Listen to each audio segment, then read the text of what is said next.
რაც გადაყვა სააკაშვილის მთავრობის ყველაზე მძიმეწონიანი და სკანდალური ფიგურა საღამო მშვიდობისა, მოგესალმებით ყველას, ვინც გვიყურებს საქართველოში და საქართველოს ფარგლებს გარეთ. კახა ბენდუქიძე ხელისუფლებიდან გაუშვეს, ოპოზიცია კმაყოფილია, თუმცა არანაკლებ კმაყოფილები, როგორც ამბობენ, უნდა იყვნენ მთავრობაშიც. მაგალითად, იგივე ეკონომიკის მინისტრი ლაშა ჟვანია, რომელიც მინისტრად მოსვლისთანავე ღია დაფიქსირებდა, რომ არ აინტერესებდა ქართული ეკონომიკის დამაბრკოლებელი რომელიმე პირი, თუნდაც მას კახა ბენდუქიძე რქმეოდა. აგნებავთ ახალი პრემიერი ნიკა გილაური, რომლის მისამართითაც თავის დროზე ბენდუქიძე მიხმარა სიტყვა დებილი და მთავრობიდან გასაშვები. მაშინ ალბათ ბენდუქიძე კი არა, თავად გილაურიც ვერ წარმოიდგენდა, რომ როდესმე პრემიერი გახდებოდა, რადგან მაშინ პრემიერ-მინისტრობიდან დღემდე ყველაზე გავლენიანი ზურაბ ჟვანია იჯდა ამ პოსტზე. გილაურის პირადი ანგარიშწორება, შიდა დაპირისპირებები ხელისუფლების გუნდში თუ მთავრობის ახალი პოლიტიკა ხალხს ძველი არაპოპულარული სახეები დაავიწყონ, რომელთა შორისაც ბენდუქიძე აშკარად ერთ-ერთი გამოკვეთილი ლიდერი იყო. ეთერშია პოლიტიკური კვირა გადაცემა თქვენი პოლიტიკური განწყობისთვის, მთავარი თემებით, მთავარი შეკითხვებით და მთავარი გმირებით.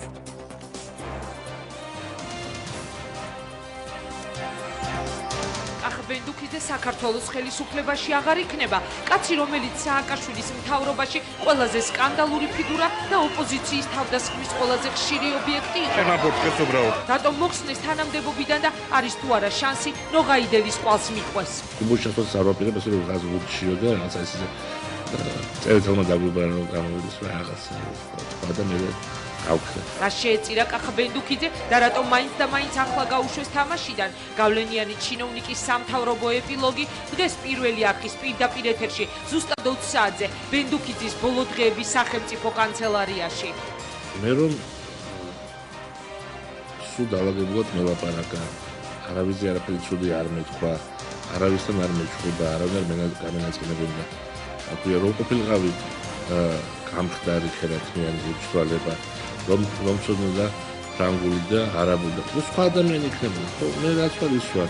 რატომ უწოდებს წასვლის დღესაც კი ოპოზიციას იდიოტების გუნდს და ვინ აწარმოებდა გარიგებებს ხელისუფლებასთან საკუთარი ნათესავების დასაქმებისთვის? კახა ბენდუქიძის პოლიტიკური კვირა.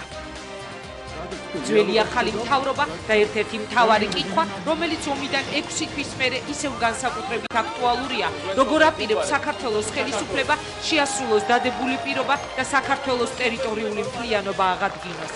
მე ამას თქვენთან ერთად ამ გარეწრეს ამოვადნენ წვეთში. ხელისუფლებას პასუხისმგებლობა მაინც მოუწევს და განსაკუთრებით პირველ რიგში საქართველოს პირველ პირს. გავერთიანდით მხოლოდ ერთი საქმისთვის და ეს საქმე არის ამ ქვეყნის გადარჩენა. სააკაშვილი უნდა გადადგეს. მე მქონდა სერიოზული ეჭვი მასთან დაკავშირებით, რომ დაღუპულების გამოყვანა ცხინვალიდან ხელოვნურად ვერ ხდებოდა, რომ არ გამოჩენილიყო დაღუპულების რაოდენობა. რატომ აქვთ განსხვავებული ინფორმაცია ხელისუფლებას და ოპოზიციას ომში დაღუპულთა რაოდენობაზე და როგორია პასუხი შეკითხვაზე, რომელიც თითქმის ყოველდღე ისმის ომის მოგება-წაგებასთან დაკავშირებით? ნებისმიერი აგრესია რუსული იქნება საჰაერო დაბომბები, პოლონების შემოყვანა და ამ შემდეგ არის განწერული. მე იცოდი ყველა იმ რუსი ჯარისკაცის შობელმა, რომ მათ შვილები არიან პრაქტიკულად განწირულების სიკვდილის. ეს იყო აგვისტოში, რა პათოსი აქვს დღეს ხელისუფლებას დაკარგულ ტერიტორიებთან დაკავშირებით, რომელსაც აგვისტოს ომის შემდეგ კოდორი და ახალგორი შეემატა. მოусმინეთ პარლამენტის თავდაცვისა და უშიშროების კომიტეტის თავმჯდომარეს გივი თარგამაძის პოლიტიკური კვირა პირველი არხის ეთერში. თქვენ ნაძირალებო. არ გაგივათ ეს რევანში. რუსული დროშები არ იფრიალებს, რუსთაველი, ჩვენ რუსთაველსაც დავიცავთ. ქალაქსაც დავიცავთ და მთელ ქვეყანას დავიცავთ. სულს ამოგხდით მათ.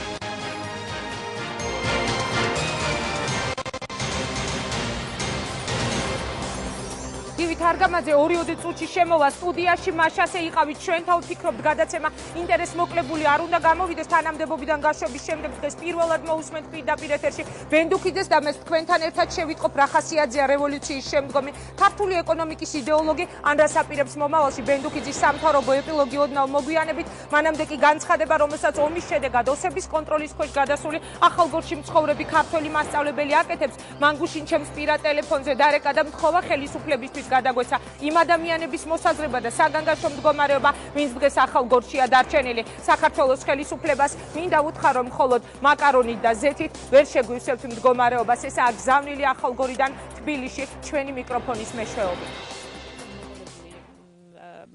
საქართველოს ხელისუფლებამ გარდა ხელფასების, რომელსაც გვევნება რომ ამასაც პენსიასავით გაძლევთ და მადლობა თქვით, მეტი არანაირი ყურადღება არ გამოუჩენია ჩვენს მიმართ. 1000 ადამიანს მივმართე ხელისუფლებაში რომ ერთ კალამსაც კი მივიტან ადგილზე თუ გამატანთ, მაგრამ არავინ არაფერს არ მატანს. მინდა იქ მოსულ ბავშვს ხვდებოდეს სამუშაო მასალა, ხვდებოდეს თბილი ოთახი და მასწავლებელს რაღაცა სტიმული იმისთვის რომ ახალგორში მუშაობს, ახალგორში რჩება და აგრძელებს თავის მოვალეობას. მე საკრებულოს თავმჯდომარისგან არ შემიძლია არ თქვა, ავთანდილ ყოჩიშვილისგან მივიღე ესეთი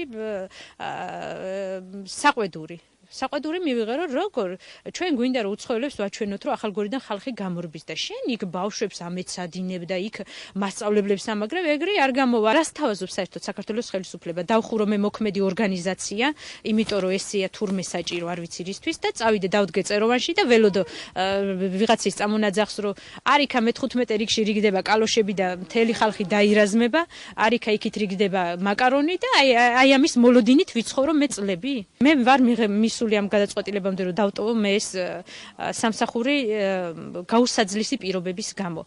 მაშინ როდესაც 2008 წლის ბიუჯეტით გათვალისწინებული შეშის ფული შეშის ხარჯი დამრჩა მე აუთვისებელ ხარჯებში და მე დღეს შეშა არ მაქვს ორგანიზაციაში. მე აღარ შემიძლია ესე იგი საკუთარი ზურგით ან მეზობელი ორგანიზაციის გამთხოვლობ, ან მოსწავლეებს მოაქვს, ან დამლაგებელს მოაქვს. ეს რომელი ის არის რა ესეთი რა გაჭირვება ადგას ამ საქართველოს ხელისუფლებას, რომ ერთი შეშის თანხა ვერ გამოყო. მე მყავს 11 წლის შვილი, რომელიც გაკვეთილებიდან ამოსული მეუბნება შენ რომ გიყვარდე, მე სკოლაში არ გამიშვებდი.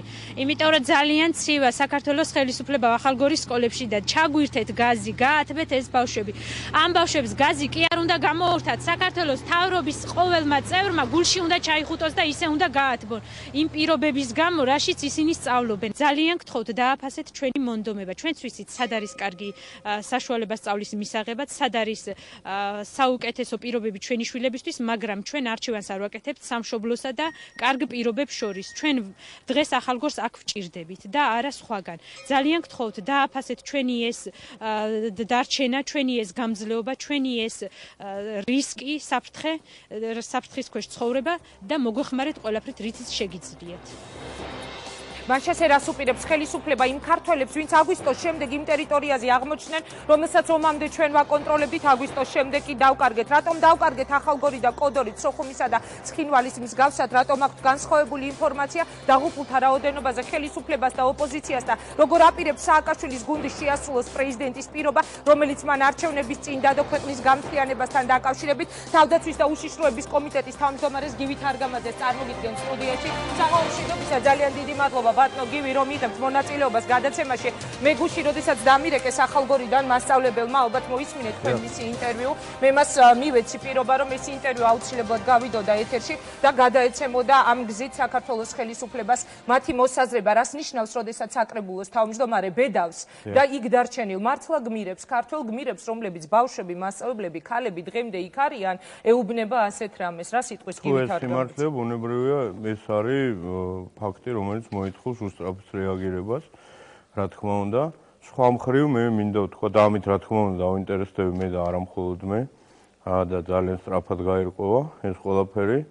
სხვა მხრივ, რაც შეეხება ჩვენ შეხედულებას, ჩვენ რა თქმა უნდა ვაფასებთ და ალბათ ყველაზე მეტად ეხლა ვაფასებთ იმ ხალხს, ვინც არის დარჩენილი ახალგორის ტერიტორიაზე, ვინაიდან ეს არის საწინდარი იმისა, რომ ახალგორის ტერიტორიაზე დაბრუნდება ის მოსახლეობაც, რომელიც არის გამოსული და დაბრუნდება რაც შეიძლება სწრაფად. მე პირადად ამისი ძალიან დიდი იმედი მაქვს, რომ უკვე გაზაფხულზე ეს ხალხი, რომელსაც ყავს საქონელი, რომელსაც აქვს იქ საძოვრები ტრადიციული, რომელიც გადაივლის უკვე თქვათ იმ პირველ შეშის ფაქტორს, რომელიც იყო პირველ დღეებში შეუერთდება იმ ადამიანებს, რომლებიც მართლაც გმირულად გადაიტანეს. რას ნიშნავს უკაცრავად დაბრუნდება? 2 წუთში მე მინდა ჩვენ ამაზე ვისაუბროთ, როგორ წარმოგიდგენიათ იგივე იმ სოფლების დაბრუნება, ჩვენი კონტროლის აღდგენა, რომელსაც უკვე ვეღარ ვაკონტროლებთ. ეს ხალხი ამბობს, რომ იქ დგანან ოსები და როცა თავდაცვის კომიტეტის თავმჯდომარე ამბობს დაბრუნდება, როგორ? დგანან რუსებიც და ოსებიც და იქ მაინც ცხოვრობს ის მოსახლეობა, რომელიც დარჩა. ამიტომ ჩვენ შეიძლება აი სწორედ მათ მაგალითზე ვნახოთ ის, რომ ოკუპაციის პირობებშიც ის მოსახლეობა იქ ცხოვრობს და თავს ართმევს იქ ცხოვრებას. ბუნებრივია, ჩვენ გვაქვს მთელი რიგი ღონისძიებები გასატარებელი იმისათვის, რომ აი ესეთი ტიპის ვთქვათ, პროტესტი ჩვენ აღარ გავიგონოთ არასდროს ახალგორიდან და ეს მართლაც ესეა, გადასაჭრელია ყველა ეს პრობლემა, რაც შეეხება, ვთქვათ, თლიანობაში, ახლა ყველა იმ პრობლემას, რაც ხალბატონმა ჩამოთვალა, ბუნებრივია ოკუპაციის პირობებში ადვილად, ასე ვთქვათ, მოსაგვარებელი ეს პრობლემები არ არის, თუნდაც იგივე გაზის გაყვანა და შემდეგ ეს არის. იყოს უმნიშვნელოვანესი თუნდაც თანხმობა, რომ ელემენტარული პირობები. უმნიშვნელოვანესი რა თქმა უნდა არის და რა თქმა უნდა განუწყვეტლივ მიმდინარეობს მუშაობა იმისაც, რომ ყველა ეს პრობლემა მოგვარდეს. ეს არის ძალიან სათუთი თემა, ეხლა ვინაიდან თავად ახალგორი დღეს არის ალბათ ყველაზე უფრო პეთქებად საშიში და ყველაზე ის თქო საჭირო როცა საკითხი ოკუპაციის პირობებში. სწორედ, როდესაც თქვენ ამბობთ, რომ ეს ხალხი დაბრუნდება, მათ უნდა დაინახონ, თუნდაც მათ მაგალითზე, ვინც დღეს იქ არიანო, გმირები. ანუ ფეთქებად საშიში თუ არის, ეს დევნილები სად უნდა დაბრუნდნენ? იქ ისევ ოსების და რუსების ხელში. კიდევ ერთხელ გეუბნებით, რომ ჩვენ უნდა დავაკონკრეტოთ იქნებ, როგორ უნდა დაბრუნდნენ. თქვენ ანუ გაუშვებთ მათი კონტროლის ქვეშ ამაზე. ჩვენ ბუნებრივია, რომ არავის არ გავუშვებთ და ვერავის ვერ დავაძალებთ და არც გავაკეთებთ ამას. უბრალოდ მე პირადად ჩემი პირადი აზრია კიდევ ერთხელ გეუბნებით, მაქვს ესეთი წინადგრძნობა და იმედიც, რომ ეს ხალხი გაზაფხულზე უბრალოდ გადაწყვეტს, რომ წინადგრძნობა გივით არგამაძისა, რას ეყრდნობა თქვენ ერთ-ერთი მთავარი პოლიტიკური ფიგურა ხართ უკაცრავად წინადგრძნობით ვერ კიდევ ერთხელ გეტყვით ხალხო ინგა, რომ ის ხალხი, ვინც ეხლა ცხოვრობს ახალგორის ტერიტორიაზე, რომ გამოსულიყო იმ ტერიტორიიდან, მაშინ მე ვიქნებოდი დარწმუნებული, რომ ჩვენ იქ საბოლოო დეოკუპაციამდე ხალხი არავინ აღარ დაბრუნდებოდა უბრალოდ. ვინაიდან იქ დარჩა მოსახლეობა, რომელმაც ზამთრის ყველაზე რთულ პერიოდსაც გაუძლო და ისინი იქ ცხოვრობენ, ასე ვთქვათ, და მათთვის კატასტროფით არ დამთავრდა ეს პერიოდი. მე ვფიქრობ, რომ ის ხალხი, ვინც გამოსულია და ვინც არიან იქ ცხოვრებთან ნათესავები, მეზობლები, ახლობლები, საკუთარ დასკვნებს გააკეთებს. შესაძლებელია მე ვერ გავაკეთე ზუსტი კითხვის ფორმულირება, მაპატიეთ, მაშინ კიდევ ერთხელ დავაკონკრეტებთ. ანუ ეს დევნილები თქვენი წინადგრძნობით, თქვენ როგორც ფიქრობთ, დაბრუნდებიან ამ მდგომარეობაში თუ გივით არგამაძე საუბრობს იმაზე, რომ უახლოეს პერიოდში საქართველოს ხელისუფლებას წარმოუდგენია, რომ საკუთარი კონტროლის ქვეშ მოაქცევს კვლავ ამ ტერიტორიას. მოდით დამიკონკრეტოთ. კი ბატონო, ძალიან კონკრეტულად ვამბობ, მე ჯერჯერობით მაქვს იმედი, რომ სწორედ ოკუპაციის პირობებშიც კი იქ ადგილობრივი მოსახლეობა თავისით დაბრუნდება. რაც შეეხება დეოკუპაციას, მე ბუნებრივია, ეხლა ვერ ვიტყვი, რომ ამ გაზაფხულზევე ჩვენ ამას მოვახერხებთ. ეს კიდევ ერთხელ ახალგორი, ისევე როგორც სხვა ტერიტორიებიც, მაგრამ ახალგორი ალბათ ეხლა ყველაზე მეტად არის ყველაზე სათუთი მიდგომის თემა და მართლაც მე ნამდვილად გეუბნებით, რომ მუშაობა იქ მუდმივად მიმდინარეობს. ოღონდ ძალიან რთულია იმის გამო, რომ თავად რუსებიც კი ხელმძღვანელობის დონეზე პრაქტიკულად ახალგორში არც იმყოფებიან არასდროს და არც მაინდა-მაინც დაინტერესებულები არ არიან იქ საკუთარი, ვთქვათ, თუნდაც რიგითი ჯარისკაცები როგორ ცხოვრობენ. მათ გაყავდათ მოიხსენებათ იქ ესეთი შემოვლითი მოკლე გზა და ისიც კი არ დაამთავრეს გარკვეული შიდა თავისი არეულობის გამო და პრაქტიკულად მოწყვეტილი არის ახალგორი, ეხლა რუსულ სარდლობასაც კი რო აღარაფერი ვთქვათ სხვა დანარჩენზე. მე ვფიქრობ, რომ გაზაფხულზე უფრო მეტად დაალაგებადი გახდება ეს სიტუაცია. ერთი კითხვა მინდა დაგისვა და მე კვლავ ისევ ახალგორის და კოდორის თემას მინდა მიუბრუნდე, ანუ ომის თემას, დღეს იქნება ჩვენი სასაუბრო თემა ეს კონკრეტული საკითხი. აი, როდესაც თქვენ ამბობთ, რომ უახლოეს პერიოდში რომ არის ასე წინადგრძნობა და ასე შემდეგ, ოპოზიცია მე მოვისმინე ამ ბოლო დღეებში არაერთი ასეთი განცხადება, გამოთქვამს ბატონგივი ეჭვს, რომ ცნობილი სკანდალი იგივე ენგურჰესთან დაკავშირებით, როდესაც გაჩნდა კითხვა, თუ კი რუსეთი იყო ოკუპანტი, რატომ ვაძლევდით მას ყველაზე უმნიშვნელოვანეს ობიექტს, რომელიც გვაკავშირებდა ერთადერთი ძაფი აფხაზეთთან, გამოთქვეს ოპონენტებმა თქვენმა ასეთი ეჭვი, რომ არის ასეთი გეგმა სააკაშვილის მთავრობა განიხილავს რუსეთის მთავრობასთან გეგმას, გადასცეს მათ ენგურჰესი და ამის სანაცვლოდ დაუბრუნონ ქართული სოფლები, იგივე ახალგორი, რითაც მოხდება კვლავ სააკაშვილის ხელისუფლების, ასე ვთქვათ, გაძლიერება, რომ აი დავიბრუნეთ დაკარგული ტერიტორიები. რა პასუხი გაქვთ ამაზე? თუ ჯერსით მე მგონი კარგად გაირკვა, რომ ეს ენგურჰესის სკანდალი იყო სკანდალი ამ სწორედ ოპოზიციისთვის და არა ვინმე სხვისთვის, ვინაიდან იქ არანაირი ესეთი გადაცემა, როგორზეც ლაპარაკობდა ოპოზიცია არ განხორციელებულა. აქედან გამომდინარე, ბუნებრივია, მთელი დანარჩენი ეს სიტუაციაც არის წმინდა ინსინუაცია. ჩვენ საერთოდ მე მგონი საბოლოოდ ჩვენ ჩამოვყალიბდით იმაზე, რასთან გვაქვს საქმე ხა. აქ რაღაც ესეთი ტიპის თამაშები, რომ გამორიცხულია. ამას მე მგონი თავად რუსული მხარეც აღიარებს, მით უმეტეს ბოლო დროს პრაქტიკულად ძალიან კარგია ეს რამოდენიმე დღის წინ მათ საკუთარი ესეთი ფუნდამენტალური ხედვა გამოაქვეყნეს, როგორც იქნა თავის საიტებზე, თუმცა თუ არ ვცდები ფსევდონიმით იყო ვინმე ბორის ბორისოვის სახელით, მაგრამ თუ ამ ხედვას გადავხედავთ, იქიდან შეგვიძლია მარტივად დასკვნა გამოვიტანოთ, რომ ესეთი ტიპის ვაჭრობა, რომ მე გაგიცვლი შენ რაღაცა ობიექტს სოფელში, ეს არ გამორიცხული. ამაზე არ მიდის ახლა ლაპარაკი საერთოდ. მას რაზე მიდის? რუსეთის მხრიდან. სწორედ დესუვერენიზაციაზე, როგორც მათ დაარქვეს ამას სახელი. ანუ მიდის ბრძოლა ისევე როგორც მიდიოდა ყოველთვის.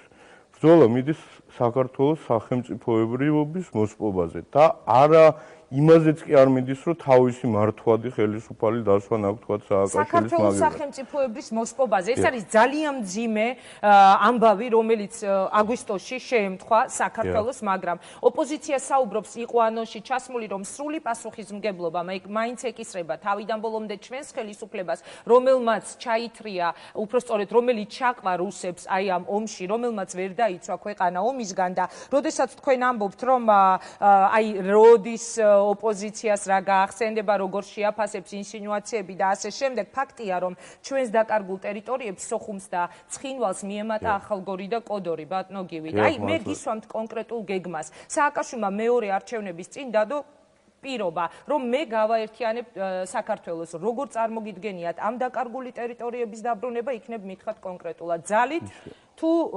მშვიდობით, მოლაპარაკებით. ისევე როგორც ეს შეიძლებოდა წარმოგვედგინა, მანამ სანამ ამ დაკარგულ ტერიტორიებს მიემატებოდა კიდევ სხვა ტერიტორიებიც. მოით ისევ ამოვიდეთ ამ ფუნდამენტური პრინციპიდან, რომ რუსეთს უნდა რეალურად არა, თქვათ, აი ხა ამ მასმე რაც რუსეთმა თავად გააცხადა თავისი მიზნები ესე ბოლომდე. ამის მერე ხო რეალურად ჩვენ არ შეიძლება ვიფიქროთ, რომ რუსებმა ამხელა ავტორიტეტი მოიკლო, ამხელა ხარჯი გაწია და ამხელა კრიზისში სხვა პირობების გამო და მათ შორის ომის გამო შევიდა იმისთვის, რომ დაეკავებინა ახალგორი და კოდორი. ხო, ეს არაბუნებრივია.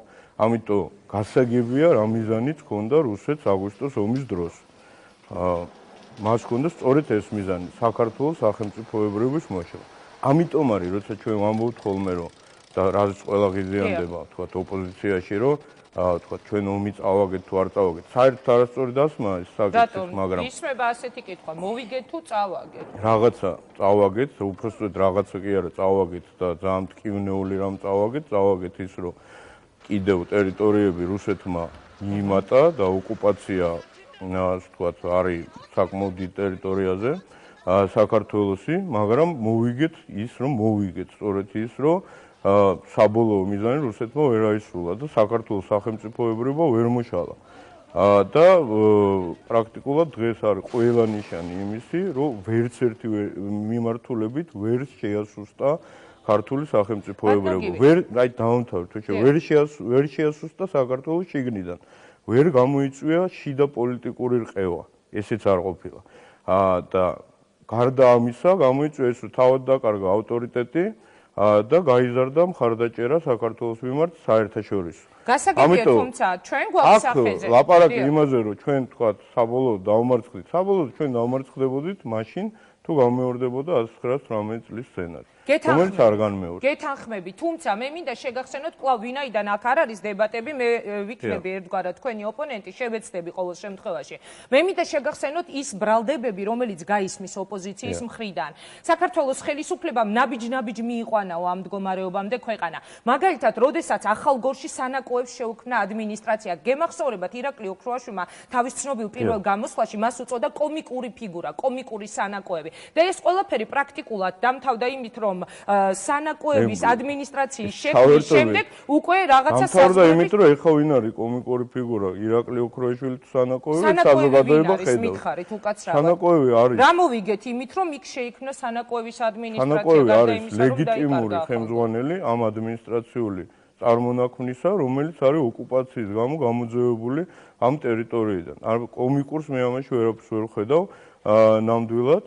და სანაკოები არის ის ადამიანი, რომელსაც ჩვენ წარუდგენთ მთელ საერთაშორისო თანამეგობრობას და ისინი სწორედ სანაკოების სახით ხედავენ რეალურად რა განახორციელა რუსეთმა ამ მაგრამ ახალგორი არ არის დღეს ჩვენ. ახალგორი არ არის როგორც დღეს კოდორი, ბატონო, მე მინდა ისევ კოდორზე შეგახსენოთ. მოდით ერთი რაღაცაც გავიხსენოთ ახლა. რა ფასად დაუჯდა ეს რუსეთს და რა ფასად შეიძლება დაჯდომოდა ისე როგორც ხდებოდა ეს საქართველოს ისტორიაში სულ ცოტა ხნის წინ. რა ფასად? 200,000 უფრო ზუსტად რო ვთქვა, დაახლოებით 500,000-მდე ტოლვილი აფხაზეთიდან. რა ფასად დაუჯდა მაშინ რუსეთს? ნულად, არანაირ ფასად არ დაჯდომე. რუსეთი მაშინ თვითონ არეგულირებდა ომის ტემპს, თვითონ არეგულირებდა, ვთქვათ, როდის საით უნდა ყოფილიყო შეტევა, ეხმარებოდა იქ რაღაც მოხალისეებით და სხვადასხვა იმით, მაგრამ რუსეთი როგორც მეომარი მხარე იქ არ დაფიქსირებულა არც ერთხელ. ანუ ავტორიტეტი არ შეულახია, არ დაძაბულა. იმდენად რომ ეს და დღეს ახალგორის ოკუპაცია რუსეთს დაუჯდა საერთაშორისო იმიჯის მხრივ კრახად ელემენტარულად. ჩვენ რა ფასად დაგვიჯდა? ჩვენ ხედავთ ადამიანებს, იგივე წეროვანის დასახლებას რომ გადავაკეთეთ. გეცოდინებათ, ხშირად გეტოებს ადარებენ ხოლმე. ვიცი. უბრალოდ და ამ საკრებულოს თავმჯდომარეო ადამიანი ამბობს გვეუბნებაო რომ ესო უნდა დაინახოს. მე გავიგე ხალხთან რა შეიძლება საკრებულოს. არა, ისევ ამბობს და ჩვენ რა ფასად დაგვიჯდა რუსეთს რომ თავი გეტოებს მათი ეს ირონიული შეფასებები ეს არის მათ ცინიზმის კიდე ერთი გამოვლინება, იმიტომ რომ ამ გეტოს ხარჯზე ამ ხალხმა გამოიზამთრა უბრალოდ და ორ თვეში თქვა სხვა რამეს იქ ვერავინ ვერ აჩენებდა და გარწმუნებთ რომ ყველა აფასებს იმას რომ ჩვენ ორ თვეში მოვახერხეთ ამის გაკეთება ეს თავარია რომ ისინი უკან დაბრუნდნენ და თქვა ამაზე იყოს კონკრეტული განაცხადი. რა თქმა უნდა ეს ესე უნდა იყოს, მაგრამ ეს ზამთარი ხო რეალობა იყო, ეს ზამთარი ამ ხალხს სადაც უნდა გაეტარებინა. გასაგებია, რასაკვირველია. გაატარო ნორმალურ რასაკვირველია, მათ უნდა გაეტარებინათ და საინტერესოა ერთი დეტალი. რა შეიძლება საერთოდ აი ესეთ ბარემ ვიტყვი აი ეს ყველაფერში ესეთ ცინიკურ დამოკიდებულებას, ხო? რატოა ცინიკურ? იმ ხალხისგან, ნუ აი როცა გეტოს ეძახიან ამას, როცა მე შემდგომში იმედია და აუცილებლად დოკუმენტები მაქვს წამოღებული, როცა სპეკულირებენ დაღუპულების თემით. კი, მაგაზე მე კონკრეტული კითხვა უნდა დავსვა. ეხლა იმ ხალხისგან, რომლებმაც 21 საუკუნეში, მაშინ როცა საქართველოს ბევრი საბჭოთა კლიშესგან ძლივს გათავისუფლდა, მაქსიმუმი რაც მოიფიქრეს, ის რომ ისევ სადაც ზონიდან და კამერიდან რამდენიმე ჩაცუცქული ნარკომანი მოძღვრავს იმას საზოგადოებას, მოძღვრავს საზოგადოებას იმასთან დაკავშირებით თუ როგორ უნდა შევახვეწოთ რუსებს, რომ როგორმე დაგვიპყრონ ისე რომ ნაზად.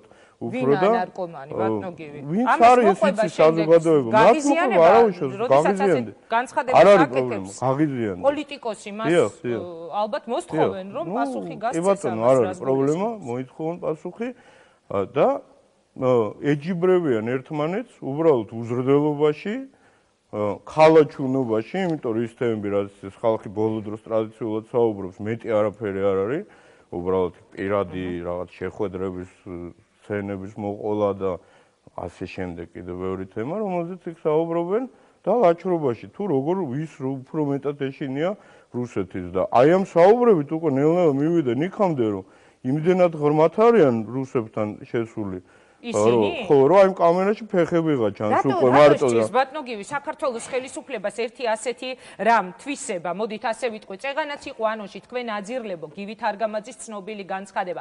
ნარკომანები, რუსებთან შეკრულები, მტრები, რატომ ადამიანებს არ აქვთ უფლება დასვან კითხვა, რატომ ჩაიდგნენ ომში? კი, ხალხო რა მოხდა? ვინ რა გადაწყვეტილება მიიღო? ამის პასუხად ნარკომანებს არავინ არ აყოლებს აბსოლუტურად.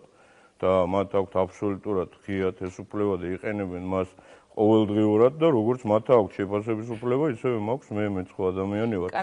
და რაც შეეხება იმ ცნობილ განცხადებას ნაძირლებთან დაკავშირებით. არა, მე ზოგადად ამოწმები მქონდა მხედველობაში. იგივე აზრზე ვარ, აბსოლუტურად იგივე აზრზე ვარ და ეხაც ვამბობ, რომ რუსთაველსაც დავიცავთ, ქალაქსაც და ქვეყანას. თქვენი განცხადება მოვისმინეთ, რუსთაველსაც დავიცავთო, ქალაქსაც, სოფელსაც, ეხლაც ამბობთ. მაშინაც ასე ამბობთ, ომის დაწყების პირველ დღეს იყო ეს განცხადება გაკეთებული. მეწოდებიანო რუსი ჯარისკაცების დედები. საბოლოო ჯამში რითი დასრულდა ეს ყველაფერი? იმით რომ იმ დედებმა მიიღეს დაახლოებით 3000 გვამი. თავი დავანებოთ იმ დედებს. მოდით ჩვენს დედებს მივხედოთ, რომლებიც ძალიან მძიმე დღეში ჩავარდნენ ამ ომის გამო. მე მინდა ერთი ასეთი კითხვა დაგისვათ. ოპოზიციაზე, როდესაც საუბრობთ, კი, მე მესმის ხელისუფლების გაღიზიანება, ეს ძალიან მძიმე თემა, ომის თემაა და როდესაც რუსეთის ოკუპაციაზე არის საუბარი, მაგრამ მათ აქვს სრული უფლება დასვან შეკითხვები. მაგალითად, ასეთი შეკითხვები იყო იგივე გადაცემაში, რომელიც თქვენ წეგან ახსენეთ, მე გუშინ უსმენდი გიორგი თავდგირიძეს და იგი ამბობდა, რომ ყველაზე გაუგებარი მთელი ამ ომის პროცესში იყო ისო, რომ რატომ შეწყდა საომარი მოქმედებები დღენახევარში ომის დაწყებიდან, ჯარი ხომ იყო აღჭურვილი ძლიერი, რატომ ვერ გაუწიეთ წინააღმდეგობა, თუ კი რუსეთს ჩავყევით ამ ომში, ამდენი ხნის ნაშენებმა არმიამ, რატომ ვერ მოახერხა საკუთარი ტერიტორიის დაცვა? ელემენტარულად როგორ არ გაუწიეს წინააღმდეგობა, გაუწია ჯარმა ოპტიმალური. ამაზე მე წინააღმდეგობას ჯარი გაცვლილი და ყველანაირად მომზადებული უბრალოდ ვერ გაუწია. კაპიტულაცია ჩიაფასა არა, ნუ ეხლა გასაგებია ადამიანი რომელიც იყო დაჭერილი, ეხლა გამოვიდა და არის განაწყენებული, ესე შეაფასებდა მე სხვას მისგან თავდგირიძისგან არც არ მოვიდა. არა, თავდგირიძე ერთი ადამიანია. ხალხო ინგა, მე მინდა აქედან კიდევ უკვე მენამდე მოუხადო უდიდესი მადლობა ყველა ჩვენ ჯარისკაც, ვინაიდან ისინი არიან ნამდვილი გმირები და მათ გაუწიეს მაქსიმალური წინააღმდეგობა რუსულ ჯარს. პირდაპირ ვთქვათ, პრაქტიკულად იმ 8000-იან კონტინგენტს რუსული ჯარის, რომელიც გადიოდა წვნებს საზღვართან და რომლითაც ჰქონდა რუსეთს გადაწყვეტილი მთელი ამ ოპერაციის ჩატარება, ქართული ჯარი გაუმკლავდა და დაამარცხა ეს 8000-იანი კონტინგენტი. ამის შემდეგ შემოვიდა უკვე მინიმუმ 40000 კაცი, შემოვიდა ის რაოდენობა ტექნიკის და თვითმფრინავების ჩვენ გვაქვს დაფიქსირებული რადარზე კადრი, როდესაც ერთდროულად საჰაერო სივრცეში არის 52 რუსული თვითმფრინავი. ბუნებრივია, ამას უკვე ფიზიკურად ვერ გაუმკლავდებოდა ქართული ჯარი. ელემენტარულად ჩვენი ჰაერსაწინააღმდეგო სისტემა უბრალოდ წყობრიდან გამოვიდა. რაც შეეხება წინააღმდეგობას, მანამდე მე მინდა გითხრათ, რომ ყველაფერი იყო ძალიან კარგად გათვლილი, იმიტომ რომ ერთადერთხელ ავიდა ცაში ქართული ავიაცია და ამ ერთი აფრენით მან მოახერხა ერთი კოლონის განადგურება გზაზე, რითაც მთლიანი კოლონის მოძრაობა 2 დღით შეაჩერა, მოახერხა გუფთის ხიდის ჩანგრევა, რამაც ასევე შეაფერხა ძირითადი კოლონა რუსებისა და ახალი ბაზის გამწყობრიდან გამოყვანა. შემდეგ შეწყდა, არ შეწყდა, ნუ არ არის ესე. შემდეგ მუშაობდა артиლერია, რომელიც მუშაობდა იდეალურად უბრალოდ და ცხვირს არ აყოფინებდა ამ რუსულ კოლონას შიგნით. გარდა ამისა, ფეხოსნებმა განახორციელეს ის ცნობილი ოპერაციები, რომლებიც რუსებმაც კი აღწერეს ხურულოვის დაჭერასთან დაკავშირებით და შემდეგ მოხდა ის, რომ გამოვიდა ჰაერსაწინააღმდეგო სისტემა წყობიდან, ასე რომ თვითმფრინავებით განუწყვეტელი დაბომბით მათ მოახერხეს ის, რომ артиლერია ჩვენი გაწიეს უკან, ის ვეღარ წოდებოდა იმ ადგილს, რომ კოლონა შეეფერხებინა და კოლონა შემოვიდა. აი ეს იყო და ეს იყო გამარჯვება რაოდენობით და არა ვთქვათ გასაგებია, თუმცა ერთი კითხვა, რომელიც დღემდე ისმის ჟურნალისტებშიც, მოდით მე თქვენს ოპონენტებს შევეშვები, ჟურნალისტის სტატუსიდან დავსვამ ამ კითხვას. ვინ იყო ის კონკრეტული პიროვნება, ვინც გასცა ბრძანება ომის დაწყების და შემდეგ შეწყვეტის? კონკრეტულად თუ შეგიძლიათ მითხრათ. კონკრეტული გადაწყვეტილება ვისი მხრიდან იქნა მიღებული? მე კომისიის ხდომებზე ყველა მოისმინა ძალიან კარგად, დეტალურად ზუსტად. პირველი ბრძანება ზოგადად ჯარის ჩართვაზე მიიღო პრეზიდენტმა, ეს იყო 3 ბრძანება მოგეხსენებათ, კოლონის შეჩერება, საცეცხლე წერტილების განადგურება და მოსახლეობის დაცვა, რომელიც აღასრულა გენერალური შტაბის უფროსმა და შეწყვეტად შესაბამისად ბუნებრივია იყო მიღებული გადაწყვეტილება იმასთან დაკავშირებით, რომ ჩვენ უნდა თავარ ზღუდეთ მიიჩნდა თბილისი როგორც სახელმწიფოებრიობის ასე ვთქვათ გარანტი და ქვეყნის არსებობის და იყო უკვე აშკარა რომ სწორედ სახელმწიფოებრიობაზე მიდიოდა შეტევა და არა ცხინვალზე და ვთქვათ არა ახალგორზე ან სხვა რაიმე წერტილზე და აქედან გამომდინარე ჯარი იქნა პირველ რიგში გადარჩენილი ელემენტარულად გაჟლეტვას, ვინაიდან იქ ძალიან ცოტა ხანში იქნებოდა საშიშროება, რომ ქარელიდან სხვა ადგილებიდან გადაადგილებული რუსული ჯარი იქ მოგეხსენებათ ისეთი ადგილებია, რომ ყველა მხარეს შესაძლოა გასვლა, მოაქცევდა ჯარს ალყაში და შემდეგ უკვე ნელ-ნელა გაანადგურებდა. ჯარი იქნა შენარჩუნებული, იქნა გარანტირებული თბილისის დაცვა და ამან უზრუნველყო ის, რომ ქართული სახელმწიფოებრიობა გადარჩა. კარგით, მე სამი კითხვა დამჩა თქვენთან, ერთი დაღუპულთა რაოდენობაზე, ერთი კიდევ ბოლოს მოგვიანებით და მანამდე კოდორის თემაზე.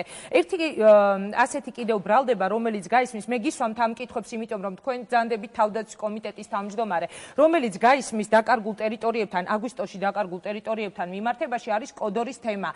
აი, როდესაც ხელისუფლებას აბრალებენ და მის პასუხისმგებლობაზე საუბრობენ, მე ხშირად ამ სტუდიაშიც მომისმენია და სხვა სტუდიებშიც ასეთი ბრალდება. რა ქონდა კოდორს დასაბრუნებელი, როდესაც სააკაშვილი გამოდიოდა და ამბობდა, რომ აი კოდორი დავიბრუნეთ, აი აფხაზეთის ტერიტორია დავიბრუნეთ, აი ქართული დროშა ავაფრიალეთ, გადავიყვანეთ აფხაზეთის სტრუქტურები. დიახ. ერთ სად არის ემზარკვიციანი ახლა? მანამდე ავად თუ კარგად ემზარკვიციანი ხო აკონტროლებდა ქართულ ბატალიონთან ერთად მონადირესთან, სად არის არ ვიცი მე არ მახსოვდა იმაში აფხაზეთში და ეხლა ალბათ არის დაბრუნებული რუსებთან ერთად კოდორში. აი ეს არ არის პასუხი. მოხდებოდა მანამდე ემზარკვიციანი ბატალიონი ირაკლი ალასანია თუ არ ვწდები ამის გამო დაუპირისპირდა კიდეც თავის დროზე ხელისუფლებას, როდესაც გადაწყდა ბატალიონი მონადირის გაუქმება. თქვენი ოპონენტები ასევე ამბობენ, რომ ავად თუ კარგად ეს კოდორი იყო შენარჩუნებული და ეხლა შენარჩუნებული ვისთვის, ხალბატონო ინგა? საქართველოს. არა, იყო შენარჩუნებული. არა, კვიციანებისთვის და იმ ბანდისთვის, რომელიც იყო ბაჩო არღოლიანი, რომელიც ხან ქურდი ხდებოდა, რომელიც ამაზეც არ მიწყენთ, იყო ჩაძირული ნარკომანი, მას უპოვეს იმდენი წამალი იქ რომ წენია მე უბრალოდ იმ ადამიანების და ეს არ იყო, ეს იყო ტერიტორია, რომელსაც აკონტროლებდა რაღაც ბანდა და რომელიც იყო გარიგებაში აფხაზებთან და რუსებთან. ქართული დროშა იყო ხო, რა ეს არაფერს არ ნიშნავდა იქ ქართული დროშის პრიალი საქართველოსთვის. რეალურად ის რომ ყვიციანი, ნუ მაშინვე იმავე დღეს ORT-ზე რეებით ელაპარაკა და შემდეგ სადაც ცხოვრობდა, ეს არ არის საკმარისი იმისთვის, რომ ვნახოთ ვინ იყო სინამდვილეში ყვიციანი, ხო? ეხლა მე ვარ ვითომ პაატა დავითაია და სტრაფტებში გისვამთ ამ შეკითხვას. კოდორი რატომ დავთმეთ, ბატონო, რატომ ვერ დავიცავით კოდორი? კოდორის დათმობა მოხდა ცხინვალში საომარი მოქმედებებიდან რამდენიმე ისე იგივე, აქ მიზეზი ერთი და იგივეა. აქაც გაჩნდა ეჭვი, რომ ხელოვნურად ხომ არ გადააბარესო. არა, იგივე მიზეზი სინამდვილეში ხო იყო დარტყმის ცენტრალური მიმართულება განსაზღვრული, მოდიოდა თბილისზე ეს ყველაფერი და ამ დროს კოდორის დაცვის მცდელობა იქნებოდა უბრალოდ უაზრობა, რომ კოდორის, რომელსაც უტევდნენ ჰაერიდან, ხმელეთიდან და პლუს კიდე ბოლოს ზღვიდან შეუტიეს იმ თავისი მონჯღრეული, მაგრამ მასკვათი მაინც. ამიტომ ეხა ეს იქნებოდა, არ ვიცი, რაღაც თვითმიზანი, როცა ჩვენ იქ ჩავხოცავდით კიდე ხალხს. გასაგებია, მე მინდა გულწრფელად გისურვოთ არა მარტო ახალგორის და კოდორის, არამედ სოხუმის და ცხინვალის დაბრუნება საქართველოს ხელისუფლებას, იმიტომ რომ ამაში ალბათ ყველა ერთიანი იქნება, მაგრამ აქვე ერთი კითხვა უნდა დავსვა. რატომ არსებობს განსხვავებული ინფორმაცია, ბატონო გივი? აი, როდესაც თქვენ საუბრობთ ხოლმე შედეგებზე, ერთი ტენდენცია აშკარაა, ხშირად ხდება უფრო აქცენტის გადატანა. აი რა წააგო რუსეთმა ძალიან დიდი დანაკარგი ნახა, ამაზე არავინ დაუც, მაგრამ ჩვენ რა წავაგეთ, არა, უბრალოდ ასეთი ტენდენცია არის, რომ აი ძალიან ხშირად ხდება ხოლმე, მაგრამ ეს მათ ნამდვილად ძალიან ბევრი წააგეს, დაკარგეს, მაგრამ რაც დავკარგეთ ჩვენ. ოპოზიცია ამბობს, კონკრეტულად მე მახსენდება ამ სტუდიაში ნინო ბურჯანაძე, რომელმაც გააკეთა განცხადება, რომ რაოდენობა დაღუპულთა არის არაზუსტი მისი ინფორმაციით და საერთოდ ხელისუფლება ხელოვნურად აჭიანურებდაო დაღუპულთა გვამების გადმოსვენებას. იგივე ეჭვი გამოითქვა შემდეგ ლევან გაჩეჩილაძის მხრიდან. მე თქვენი კითხვაც მახსოვს, მე რაზე დაყრდნობით ამბობთ ამასო და იმის პასუხიდან მე ვერაფერი ვერ გავიგე. მითხარით, რამდენი ადამიანი დაიღუპა და რატომ აცხადებს ოპოზიცია, რომ არსებობს განსხვავებული დოკუმენტები, მაგრამ პირველ რიგში მინდა ვთქვა, რომ განსხვავებული ინფორმაცია არ არსებობს, იმიტომ რომ იმ ხალხისგან გარდა ჰაერზე ნასროლისა, რომ გონი ცოტა მეტი უნდა ყოფილიყო, მსხვერპლი ინფორმაცია მე ვერ გავიგე. მას მერეც რაც თქვენ კითხეთ, მაინც ვერ გავიგე, აქვს თუ არა რაიმე განსხვავებული ინფორმაცია. სინამდვილეში მე მართლა ძალიან დიდ წუხილს გამოვხატავ, იმიტომ რომ ამ თემით სპეკულირება, ნუ ეს არის ალბათ ბოლო, რაც შეიძლება ადამიანმა გააკეთოს, მით უმეტეს ხალბატონმა, არ დედა ხო არის ბოლოს და ბოლოს ელემენტარულად არა. ეს არის სუბტაწყლის სპეკულაცია, იმიტომ რომ ელემენტარულად ამდენჯერ თუ ამბობს, რაღაცა ინფორმაცია ხომ წარმოადგენს, ან ვინმე წარმოადგენს, ვინც ამას ამბობს. ხო არ შეიძლება უბრალოდ იმისთვის, რომ ხალხი გავიზიანდეს, დააჯახო ესეთი რაღაცა და ეს ადამიანები ერთ შეუძლები კიდევ ერთხელ გააღიზიანო. მე პირველ რიგში მინდა დაღუპულების, მშობლებს და ახლობლებს უდიდესი მადლობა მოუხადო იმ მოთმინებისთვის, იმ მართლაც აი რაფინირებული კულტურისთვის, რომელიც გამოავლინეს მთელი ამ ხნის განმავლობაში და ეს ხალხი არის უდიდესი პატივისცემის ღირსი, იმიტომ რომ მათ გაიარეს ძალიან საშინელი პერიოდი და ეს სამწუხაროდ ჯერ ბოლომდე არ დამთავრებულა კიდევ. და მინდა გითხრათ ის ციფრები, რომლებიც არსებობს. მე წამოღებული მაქვს დოკუმენტები და ვინაიდან კომისია, რომელიც არსებობდა, იყო პარლამენტთან და მე უხელმძღვანელობდი მას, ეხლა ამჟამად იმის გამო, რომ უკვე დაკარგულების ძიებაში აშკარად მეტი რესურსი შსს-ს გადაეცა შსს-ს ეს ყველაფერი და მე მინდა ვისარგებლო თქვენი ეთერი და ყველას უთხრა რომ ვინც ეძებს ვიღაცას ვისაც რაღაც პრობლემა აქვს შსს-ს მიმართონ და კერძოდ შოთა უტიაშვილს ამასთან დაკავშირებით დაღუპულები არის ესე ჩვენ რო ვთქვათ თავდაცვის სამინისტროში არის 169 დაღუპული აი ეხლა მე ვამბობ ციფრებს რომლებიც შეუძლიათ გადაამოწმონ როგორც გნებავთ და თუ ვინმე სხვა ინფორმაციას მოიტანს მე ვაგებ ამაზე კი ბატონო გისმენთ 169 დაღუპული არის თავდაცვის სამინისტროში 14 დაღუპული არის შინაგან საქმეთა სამინისტროში და 203 დაღუპული არის სამოქალაქო შემდეგ დაჭრილები არის 1198 დაჭრილია თავდაცვის სამინისტროში 20 დაჭრილია შინაგან საქმეთა სამინისტროში და 1132 დაჭრილია სამოქალაქო მოსახლეობაში. ეხლა რაც შეეხება დაკარგულებს, ეს ყველაზე მძიმე ნაწილი არის აქ. დაკარგული არის 15 ადამიანი თავდაცვის სამინისტროდან, 2 ადამიანი შინაგან საქმეთა სამინისტროდან და სავარაუდოდ 28 ადამიანი სამოქალაქო. ეს როგორც ჩანს არის ჩვენ ამ თემაზე წითელ ჯვართან ერთად მუშაობთ. ეხლა ეს არის უფრო ის ადამიანები, მოხუცები, რომლებიც დარჩენ საომარი მოქმედების ზონაში და ვერ მოახერხეს გამოსვლა. მე მინდა გითხრათ, რომ რაღაცა ასე ვთქვათ, შფოთვა ყოველთვის ჩდება ამ პროცესის მიმდინარეობისას. ეხლა პირველ რიგში ის, რომ გვამები, ცხედრები სამწუხაროდ, რომლებიც ჩვენ ძალიან დიდი ძალისხმევით მოვიპოვეთ და გახსოვთ ალბათ, რომ ამ პროცესში იყო თავად პატრიარქის ჩართული პირველ ეტაპზე საპატრიარქო და შემდგომ მე უბრალოდ უდიდესი მოწიწევით მინდა მოვეხსენიო მეუფე ანდრია, რომელმაც საკუთარი სიცოცხლის ფასად გამოიტანა ეს ცხედრები ძალიან მძიმე პერიოდში, ეს 46 ცხედარი და მთლიანად ჩართულია დღემდე ამ პროცესში. მე ასევე მინდა დიდი მადლობა უთხრა მამუკა მუჯირს, თავდაცვის მინისტრის ყოფილ მოადგილეს, რომელიც თავიდან ბოლომდე მართლაც ხშირად სიცოცხლის ფასად იყო ამ პროცესში ასევე ჩართული და ამ ხალხის ძალისხმევით ჩვენ მოახერხეთ ცხედრების გამოყვანა, მაგრამ ცხედრები იყო გახდილი ყველა სამწუხაროდ და ოსებ შემთან საუბარში წამოსდოთ თავდაპირველად ისინი იყვნენ ჩაცმულები, მათ სპეციალურად გააკეთეს ეს, რომ ჩვენ ესე გვეწვალა, როგორც ეხლა ვწვალობთ და ცხედრები იყო იმდენად გახსნილი, არასასიამოვნო თემაზე, მაგრამ მიწევს ამაზე საუბარი, რომ მათი უბრალოდ კუნთოვანი ქსოვილის გამოყენება ამ პროცედურების იყო შეუძლებელი, ამიტომ ძვლის ტვინიდან მოხდა სინჯების ამოღება, დნმ-ის და აქედან გამომდინარე პროცესი ძალიან გაიჭირა. კარგით. ეხლა დღეისათვის არის კიდევ 9 ცხედარი, რომელიც არის არაიდენტიფიცირებული,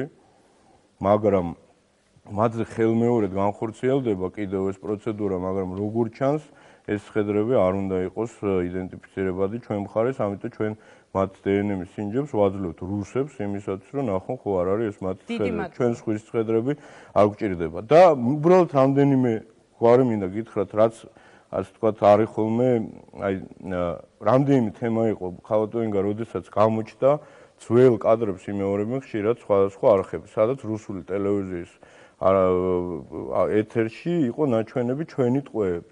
მათ შორის თქვა რომელაშვილები, ტანკისტები RTR-ზე იყო პირველივე დღეს. სამწუხაროდ მინდა ვთქვა და ეს იწვევს იმის ახმას, რომ ესენი ცოცხლები არიან, სადღაც არიან დაკარგულები. სამწუხაროდ დღეს უკვე ერთ-ერთი ძმის რომელაშვილის ცხედარი არის იდენტიფიცირებული. ეს მართლა გმირები იყვნენ, 2 ძმა და 1 ბიძაშვილი, ტანკისტები, რომლებიც უბრალოდ ამ ტყვეობის დროს დახვრიტეს. და ესე არის ამ ხანგრძლივობის გამო არის ვთქვათ ბატონი ყულოშვილის მშობლები, რომლებიც თავიდან დიდი ნდობით იყვნენ გამშვალულები, შემდეგ როცა იდენტიფიკაცია მოხდა, ამ პერიოდში მათ რაღაც ლეგენდა შეიქმნეს, რომლის დაჯერებაც უნდა და არ უნდათ რომ დაიჯერონ ეს ესეა, მაგრამ დნმ-ის იდენტიფიკაცია არის უტყუარი და საბოლოო. ამიტომ თუ და კიდე ერთ ბოლოს ვიტყვი ერთ რაღაცას, რომ იყო თავიდანვე ლაპარაკი აი გივით არგამაძე რომ მიუშვეს, ვინმე სხვა მიეშვა, თქვა პალატა ზაქარიაშვილი ასე შემდეგ. პრობლემა არასდროს არ ყოფილა, რატო არ დაგვეხმარა ეს ხალხი ვინ დაუბრკოლა? მათ თუ საშუალება ხდით მათ რომ სურვილი რომ გამოეთქვათ ჩვენ ეხაძათ ვარ. კითხოთ რომ სვამენ ბატონო გივი პასუხად ისმის აი ეხლა რაღაც მტრები და რუსეთთან შეკრულები და ასე შემდეგ შესაბამისად ძალიან საერთოა ეს არ არის თემა, როცა ჩვენ შეიძლება ანტაგონიზმი გეთანხმები. ამაზე მე ეხავე ვიტყვი რომ თქვათ იგივე ნინო ბურჯანაძე, ხო?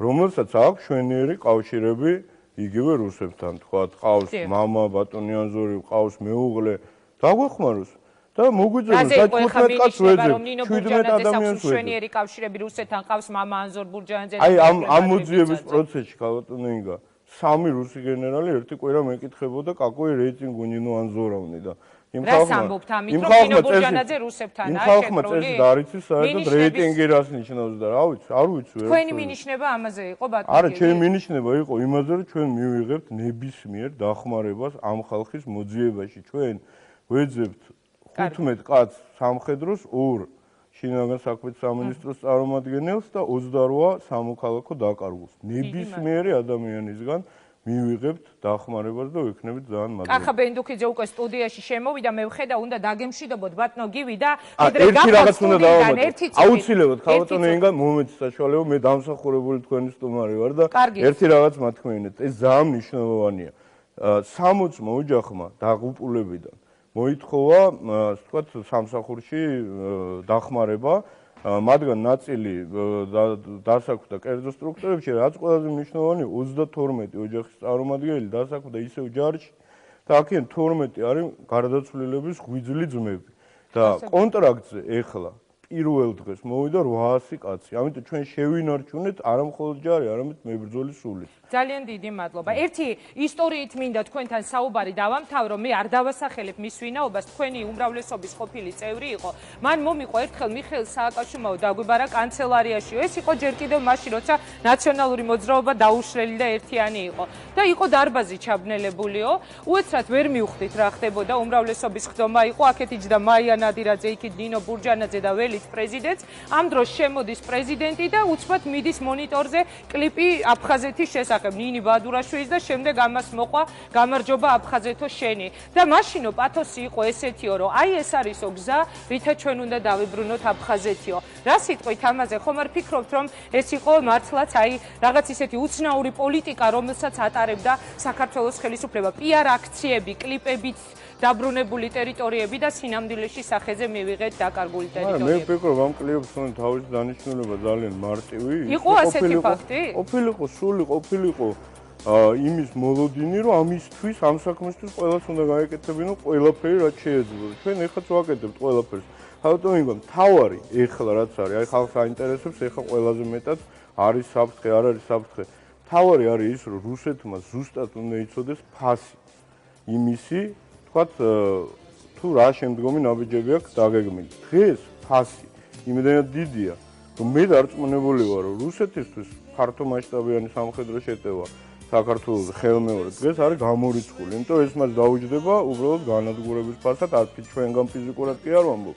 სოფლიოდან ვამბობ უბრალოდ. ფასი იმდენად მაღალია, რომ ეს ჩვენ დღეს გვიცავს. დიდი მადლობა. და ჩვენ მე დარწმუნებული ვარ, ვნახავთ კიდე ცოტა ხანში. ისეთ რუსეთს, როგორც იყო ელცინის რუსეთი და ელცინის რუსეთის დეფოლტის პერიოდში ჩვენ ძალიან სწრაფად მივახცევდით გამარჯვებას მე ამაში. ნახოთ როგორ განვითარდება მოვლენები, რუსეთზე გაკეთებული განცხადებები არის ხოლმე სწორედ ოპოზიციის მთავარი ბრალდება. ძალიან დიდი მადლობა, რომ არ ყოფილიყო ის განცხადებები, შესაძლებელია ასე არ მომხდარიყო ასე ჩართვა საქართველოსი ასეთ პროვოკაციაში. გივით არგამაძეს უსმენდით, თქვენ რამდენიმე წუთში კი ჩვენი გადაცემის სტუმარი იქნება კახა ბენდუქიძე პირველად პირდაპირ ეთერში, სხვა შორის კახა ბენდუქიძე გრიგოლ ვაშაძესთან ერთად არის ის ადამიანი საქართველოს ხელისუფლებაში, ვიზეც ომის შემდეგ მუდმივად ისმოდა ხოლმე ასეთი კითხვა, რა ოკუპაციაზე ვსაუბრობ ჩვენი ქვეყნის არ რუსეთის მხრიდან, თუ კი მთავრობაში რუსეთის ორი მოქალაქეა, ისე საინტერესო არის თუ არა ბენდუქიძე კვლავ რუსეთის მოქალაქე, დაგველოდეთ რამდენიმე წუთში ვართ ეთერში.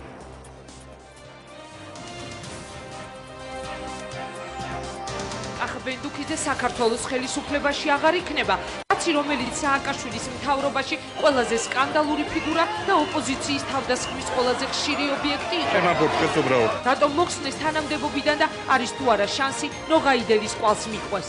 უბოშახოს არვაპირებს რომ რაღაც ვუჩიო და რაღაცა ისე წერეთელმა დაგვიბარა რომ გამოვიდეს რაღაც და მე გავხსნე. რა შეეწირა კახა ბენდუქიძე და რატომ მაინც და მაინც ახლა გაუშვეს თამაშიდან? გავლენიანი ჩინოვნიკის სამთავრობო ეპილოგი დღეს პირველი არხის პირდაპირ ეთერში ზუსტად 20 საათზე ბენდუქიძის ბოლო დღეების სახელმწიფო კანცელარიაში. მე რომ სულ დაალაგებულად მელაპარაკა, არავის არაფერი ცუდი არ მეთქვა, არავისთან არ მეჩხუბა, არავინ არ გამენაწყენებდა. აქვია რომ ყოფილიყავი გამხდარი ხერხმიანი უცვალება, რომ ცოდნა ფრანგული და არაბული და სხვა ადამიანი იქნებოდა. ხო, მე რაც არის ვარ. რატომ უწოდებს წასვლის დღესაც კი ოპოზიციას იდიოტების გუნდს და ვინ აწარმოებდა გარიგებებს ხელისუფლებასთან საკუთარი ნათესავების დასაქმებისთვის? კახა ბენდუქიძის პოლიტიკური კვირა.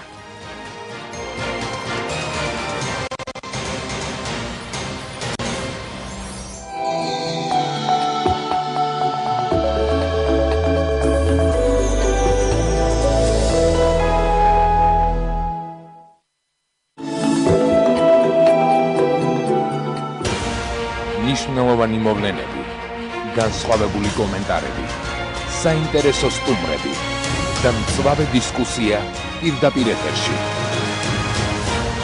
ყოველ სამშაბათს და ხუთშაბათს 23 საათზე. ნათია სორდიასთან ერთად. პირველი თემა პირველ არხზე.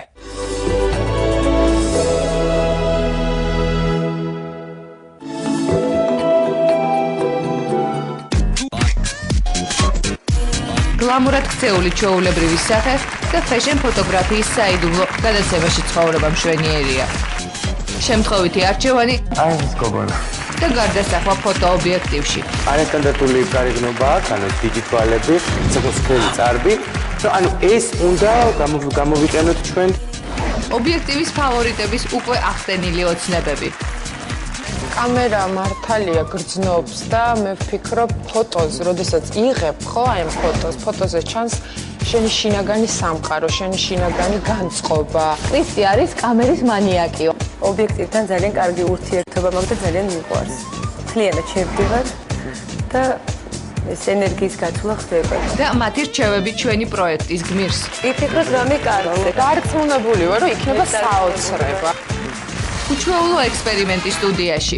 დიდი ამხელი რატო დგას ჩვენ სტუდიაში საბაზარი და თანაც შიგნით წლიცავზე. აი როგორ ხარ? პროფილი. შენ უნდა იმოხო. ფოტოსესია წყალში და გლამურისათვის გაღებული მსხვერპლი. გოლი. ბიგდის მართლა? სახე მჭირდება. ზათქართ რომ ნახოთ რა გამოვიდა საბოლოო ჯამში. ჩვენი თავზე წარმომადგენლებს თამპუას და შეიძლება და ესეთი კარგი გამოჩენილი ყავით. ფოტოსესია, რომელმაც ერთი გოგოს ცხოვრება შეცვალა. ნახეთ გადაცემაში ცხოვრება მშვენიერია.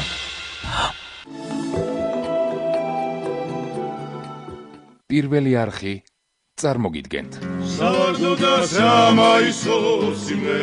ქალაქური სიმღერებით გამთბარი თბილისური საღამო. დღეს 22 საათზე. ტრიო თბილისი. თქვენი სასიამოვნო განწყობისათვის.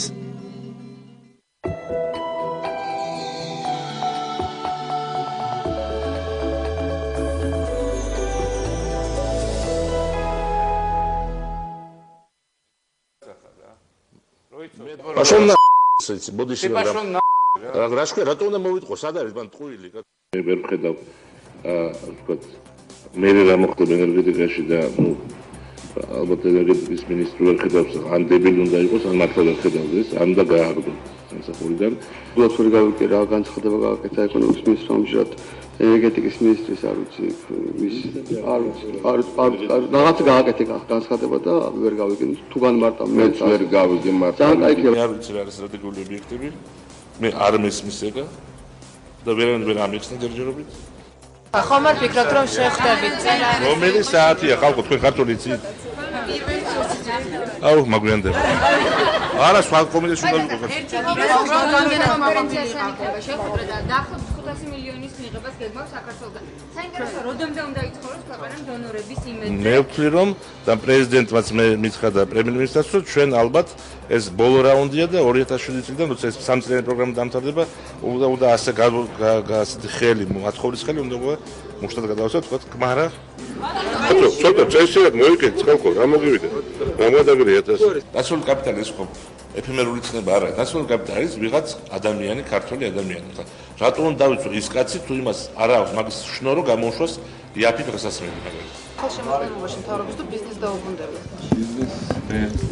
ადამიანის ბიზნესმენ დაამთავრა კაიხნის წინ თავრობაში მოსვლა. ანუ სახელმწიფო მოხალე იქნებოდა? არა, კაცო, რა ორი ვარიანტია მაგრამ. არა, ორი ვარიანტია კიდე.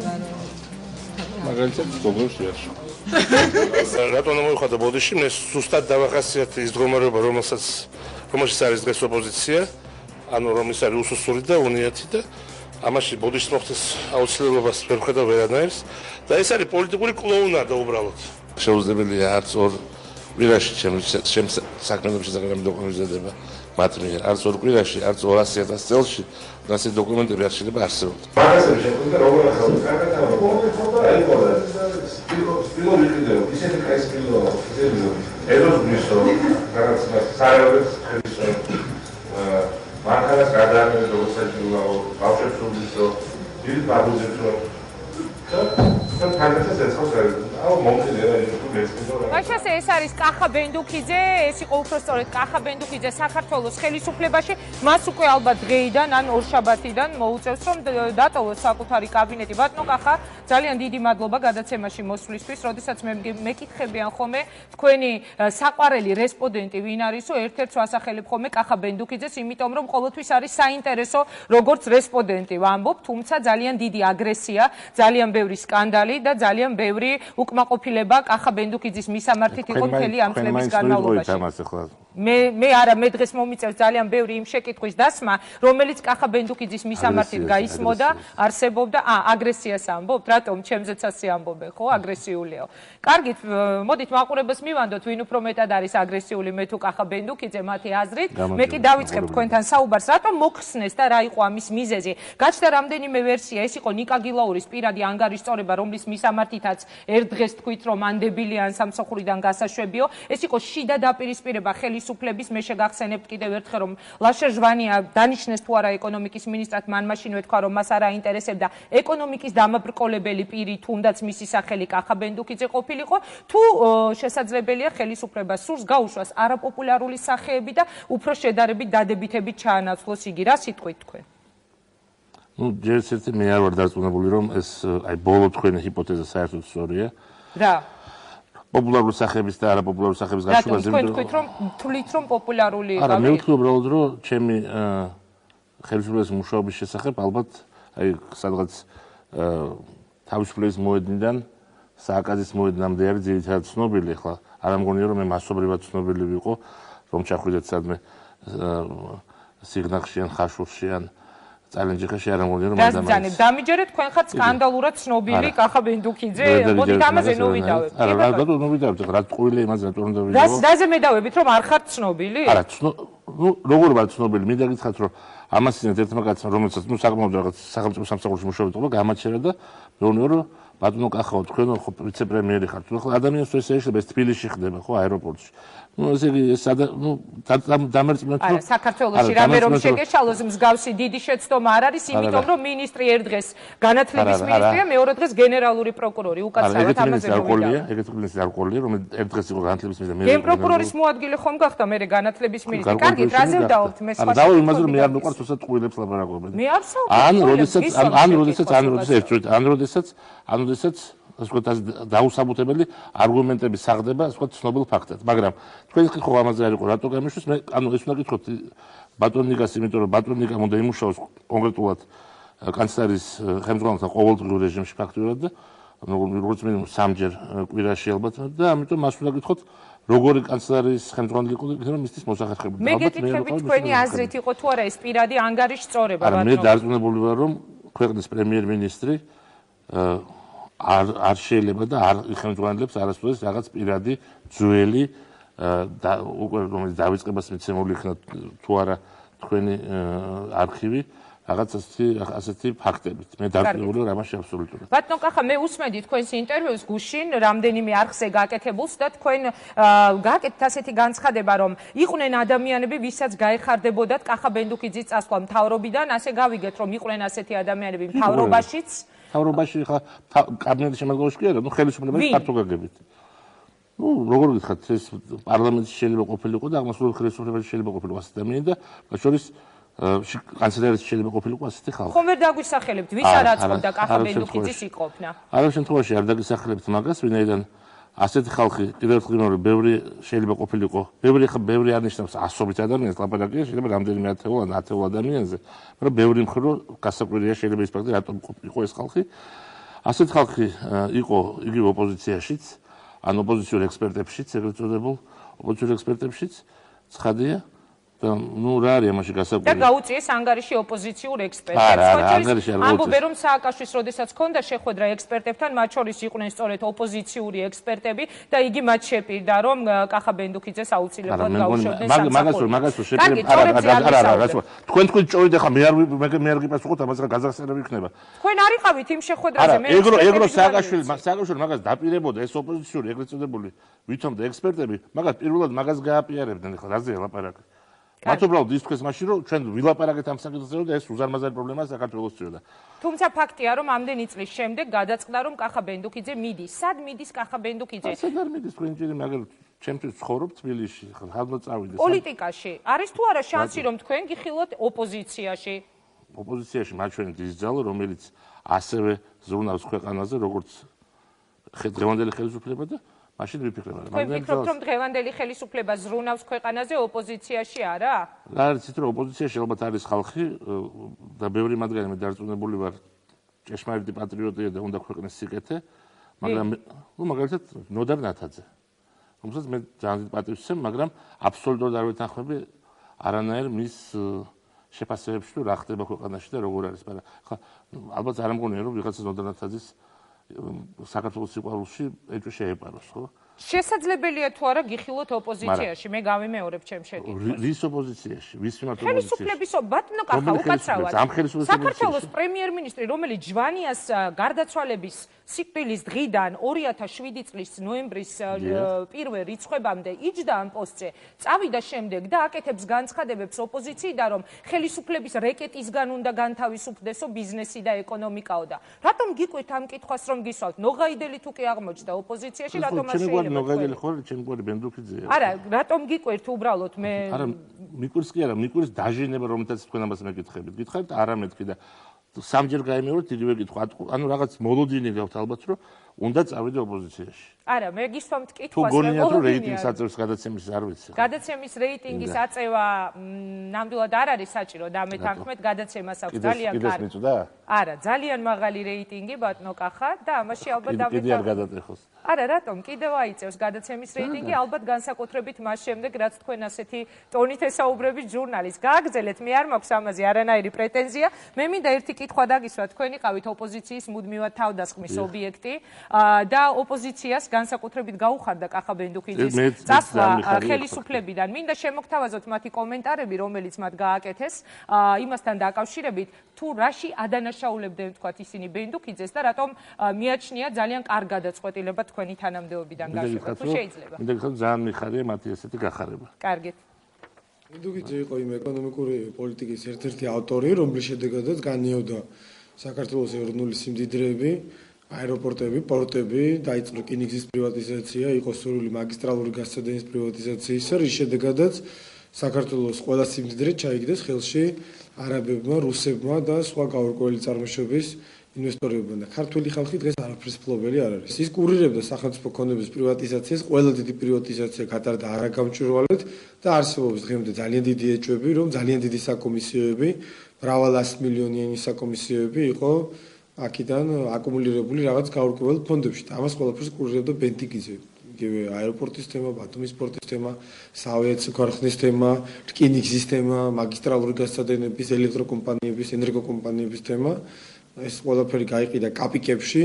აი იმ არეულ დროში ყველა მულტიმილიონერი, რომელიც რუსეთში გამოიჩეკა, გახლდათ სპეცსამსახურების პროდუქტი.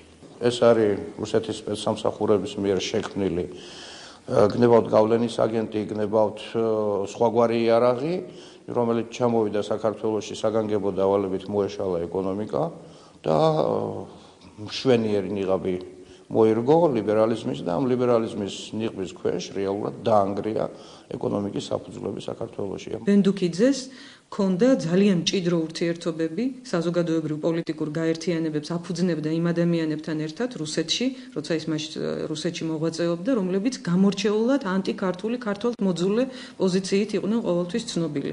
მარტო ჩამონათვალისთვის იკმარებდა ვთქვათ მიგრანიანი, ზატულინი, ბატონი ლავროვი, რომელიც დღეს საგარეო საქმეთა მინისტრია, მარკოვი, პავლოვსკი თუ ასე შემდგომ.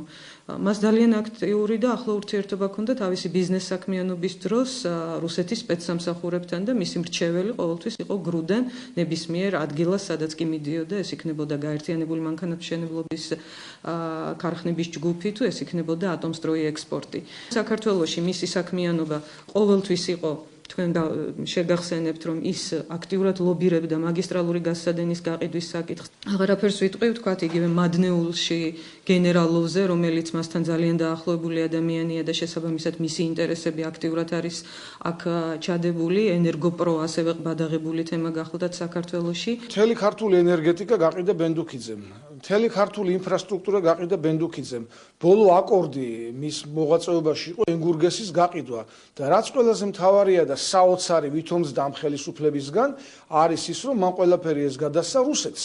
მან მთლიანად ქართული ეკონომიკა გადააბარა რუსეთის იმპერიას და ეხლა მე ვფიქრობ, რომ რუსეთის პრეზიდენტი მას წარადგენს რომელიმე იმპერიის ორდენზე დიდი დამსახურებისათვის.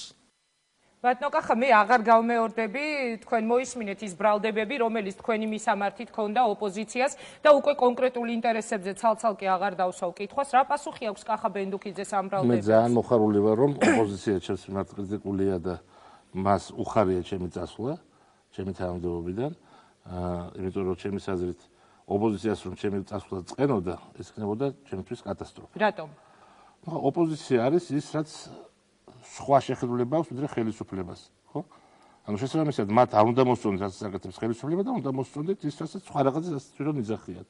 ხო, როგორ შეიძლება ოპოზიციას მოსწონდეს ვინმე ხელისუფლებაში? წარმოუდგენელი. არა, მე კითხვა დაგისვით კონკრეტულ ბრალდებებზე, თქვენს კერძო ინტერესებში. აი, იგივე დაწყებული რუსული ინტერესებიდან დასრულებული დიდი საკომისიოების აღებით, მადნეულებით, ჭიათურა, ზესტაფონი, ასე შემდეგ და ასე სამსაათიან გადაცემას ჩატარება თუ შეგვიძლიათ, მოვით მაშინ თითოეული საკითხი განვიხილოთ ცალ-ცალკე. არა, ცალ-ცალკე ყველაფერს ვერ განვიხილავთ, მაგრამ როდესაც არა, მე დაგისვამთ კონკრეტულ კითხვას, მაშინ ერთგვარ რეზიუმეს გავაკეთებ ამ ინტერვიუებიდან, ვინაიდან ასეთი დაკონკრეტება თქვით ეს საზღვრებაა? კი ბატონო, როდესაც არის საუბარი კახა ბენდუკიძის კონკრეტულ ინტერესებზე, იმაზე რომ მან ყველაფერი გაყიდა.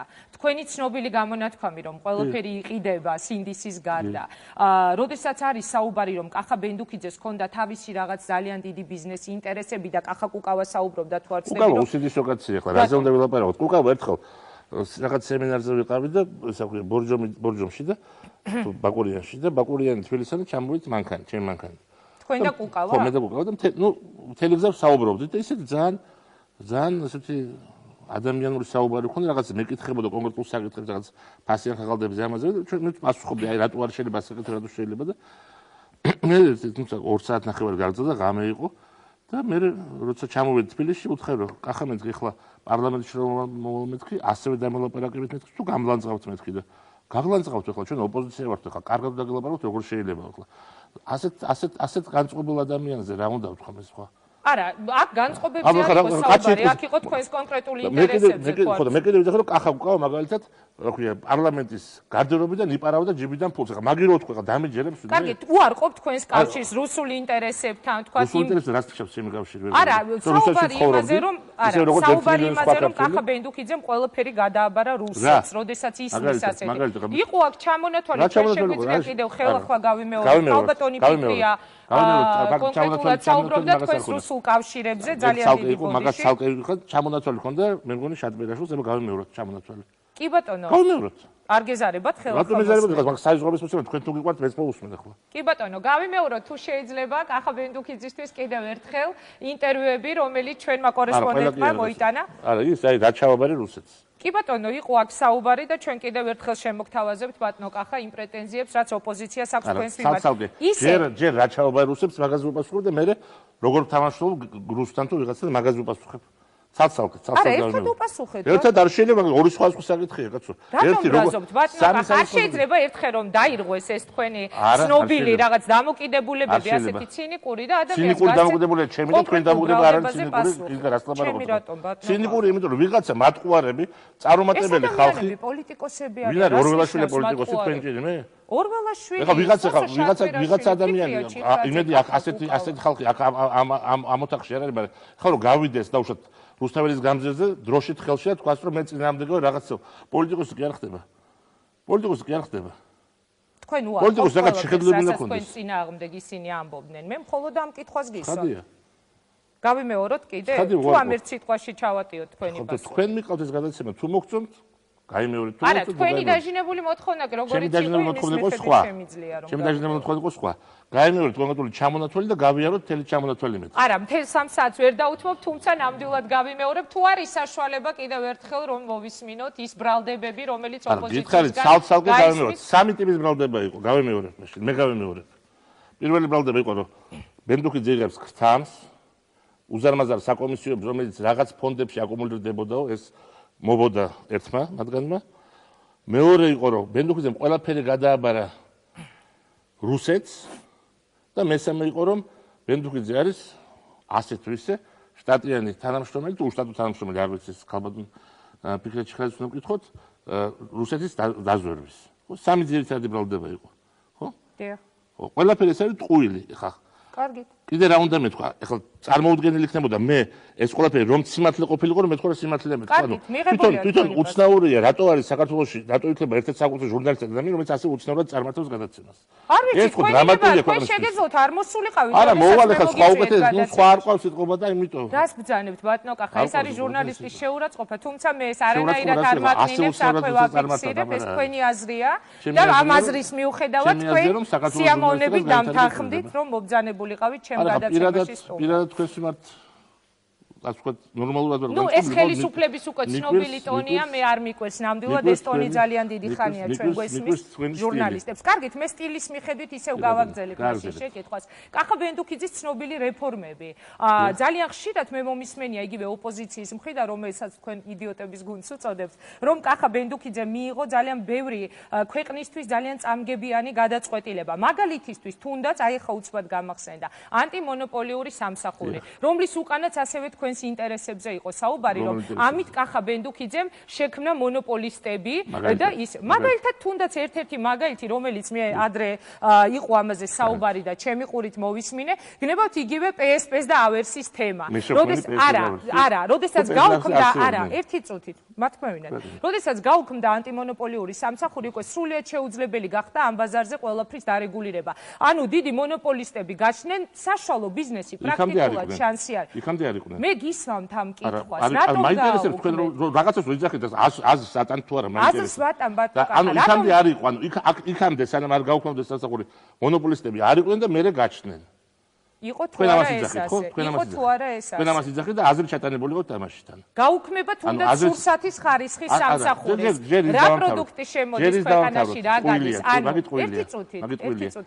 ჯერის საკითხი დავამთავროთ ანტიმონოპოლიური. კი ბატონო, გისმენთ თქვენი პასუხი შეკითხვა დასმული. თქვენ ამბობთ რომ გააზრეულად იძახით შემდეგს, რომ ქვეყანაში არ არსებობდა არავითარი მონოპოლიები, მე ეს სამსახური გაუქმდა და წარმოქმნა მონოპოლი, მათ შორის PSP და ავერს. არა, ამით დაკანონდა მონოპოლისტები. მე არ ვამბობ. იქამდე რა ხდებოდა?